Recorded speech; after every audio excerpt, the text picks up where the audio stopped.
2021 সালের 26 এপ্রিল সন্ধ্যায় গুলশান 2-এর 120 নম্বর সড়কের একটি ফ্ল্যাট থেকে মুনিয়ার মরদেহ উদ্ধার করা হয়। এই ঘটনায় রাতেই বড় বোন নুসরাত জাহান বাদী হয়ে আত্মহত্যার প্ররোচনার অভিযোগ এনে গুলশান থানায় মামলা করেন। এরপর ওই মামলায় পুলিশের দেয়া প্রতিবেদন গ্রহণ করেন আদালত। ঢাকা মহানগর হাকিম রাজেশ চৌধুরী পুলিশের প্রতিবেদনের বিরুদ্ধে মুনিয়ার পরিবারে করা অনাস্থার আবেদন খারিজ করে দেন। পরে ঢাকার নারী ও শিশু নির্যাতন দমন ট্রাইব্যুনাল 8-এ মামলা করেন মুনিয়ার বোন নুসরাত জাহান তানিয়া। মামলাটি তদন্তের দায়িত্ব পায় পিবিআইয়ের ঢাকা মেট্রো দক্ষিণের অর্গানাইজড ক্রাইম বিভাগ। তবে তদন্ত প্রতিবেদনে সায়েম সুবহান আনভীরকে অব্যাহতি দেয় পিবিআই।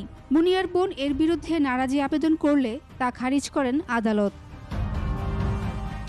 সোমবার মুনিয়া হত্যা মামলা পুনরায় শুরু করতে চেয়ে বোনের আবেদন গ্রহণ করেন হাইকোর্ট। পিবিআইয়ের ফাইনাল রিপোর্টের বিরুদ্ধে আমরা নারাজি দিয়েছিলাম।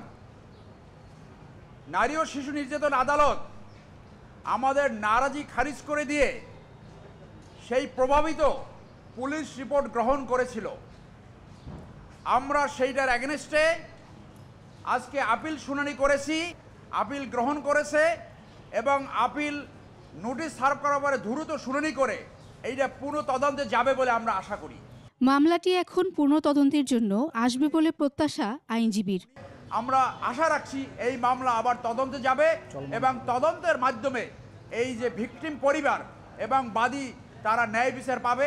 মুসরাত জাহান মুনিয়া রাজধানীর একটি কলেজের 2য় বর্ষের শিক্ষার্থী ছিলেন।